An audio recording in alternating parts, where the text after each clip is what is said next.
What's up, everybody? Alex Boston here. Today we're going to talk about an exercise I've come up with to help with subdividing across different time signatures. So I recently was coming up with this because I had a student that came to me saying that they were having trouble doing this. This is a pretty specific thing, and oftentimes I feel like when you need to do this in a real world application, it's going to be a very specific part that just comes down to practicing the part itself, whatever it may be. But I thought, in order to help the concept, let's take a basic subdividing exercise and let's spread it across some different time signatures. So I'm going to show you what that is now. So the first part, we'll talk about what the basic exercise itself is. The basic exercise that many of you have probably done before is just splitting a bar of, you play a bar of quarter notes, a bar of eighth notes, a bar of eighth note triplets, and a bar of 16th notes. That is a good exercise to help you get used to subdividing, playing these different note values. If you're not familiar with it, I'm going to show you what that sounds like right now.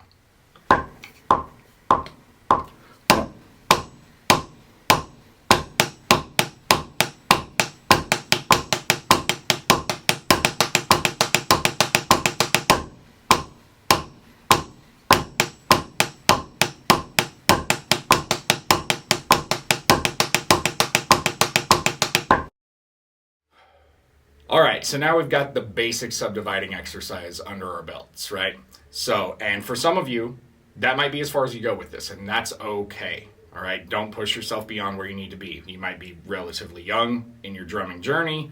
Maybe triplets are brand new to you, 16th notes are brand new to you, whatever may be the case, that's fine. Take that exercise that we just did and start with that, all right? Use that to where you're playing comfortably, accurately, and starting off at a slow tempo, and as it becomes more and more comfortable, bump it up by 10 BPM at a time, okay? Now, for the rest of you that are like, that's old news, dude, I've been doing that for years, let's talk about the time signature aspect, okay?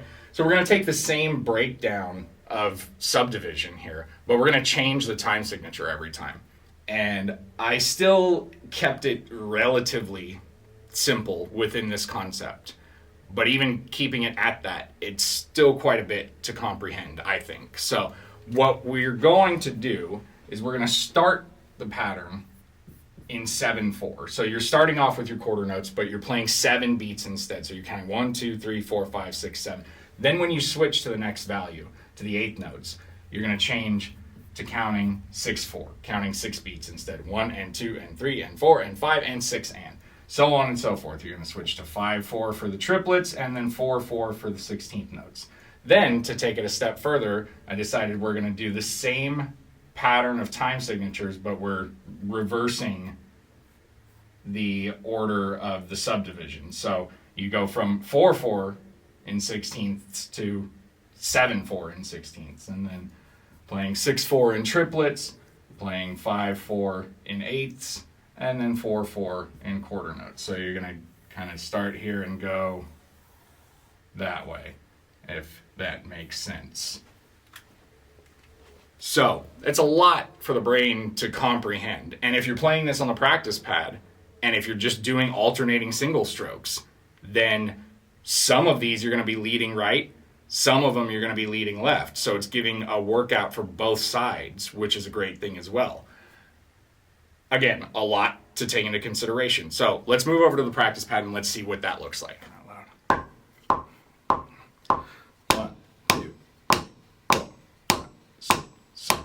1, 2, 3, 4, 5, 6. 1, 2, 3, 4, 5. 1, 2, 3, 4. 1, 2, 3, 4, 5, 6, 7. 1, 2, 3, 4, 5, 6. 1, 2, 3, 4, 5. 1, 2, 3, 4. Okay, so now, hopefully, seeing that played on a practice pad makes this weirdness make a little bit more sense. So as I was saying before, when you play this on the pad in the way that I did, you are sometimes leading with your right hand, sometimes leading with your left hand. I think that's a great way to do it, practicing it as a sticking exercise like this, because it gives you the workout and the practice for your dominant side and your non-dominant side, whichever that may be. But that's not the only way you can do it. Obviously, you can incorporate some double strokes so that it rounds it out to where you will restart with your dominant hand at the top of each bar, of each section. Again, I think when you're playing it as a sticking exercise on the pad, it's great to do it the way that I showed. But when you move it over to the kit, there's where I feel like it maybe makes a little more sense to do this other way. I'm going to show you what that sounds like on the kit. We're going to take a basic just kick snare pattern and move it to the kit and do this separation of these time signatures and different note values where I'm changing that up on the hats. But I'm going to start over each bar, where I'm going to start with the one of each bar is going to be the right hand and the kick, so that we can really identify where is the one in these patterns, where does it switch. Let's go over to the kit. I'll show you what that sounds like.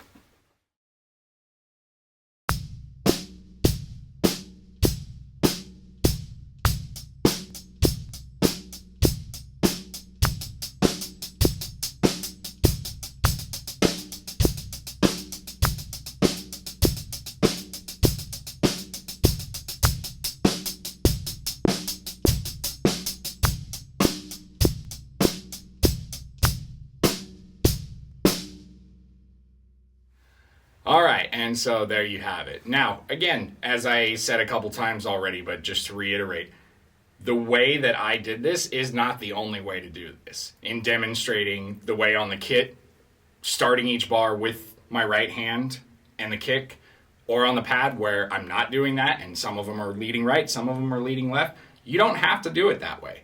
The possibilities are seemingly infinite with something like this.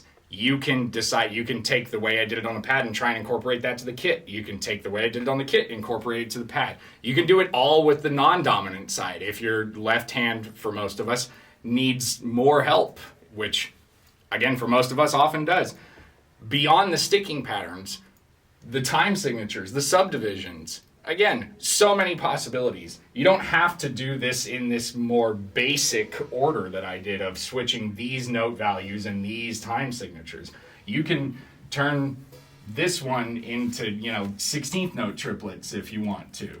You can turn this into 32nd notes if you want to. You could turn this into a 9/8 time signature and this into a 15/16 or whatever you want to do. Again, seemingly infinite possibilities, but hopefully having this kind of structure, this idea, seeing it laid out like this, gives you some ideas on how you can mix up these different subdivisions, different time signatures, different sticking patterns, and do some interesting, complex, and unique stuff. I hope this has helped. If it does, make sure to check out other videos. Also know I'm available for private lessons in person and online. Check out my website for more details. Thanks for watching.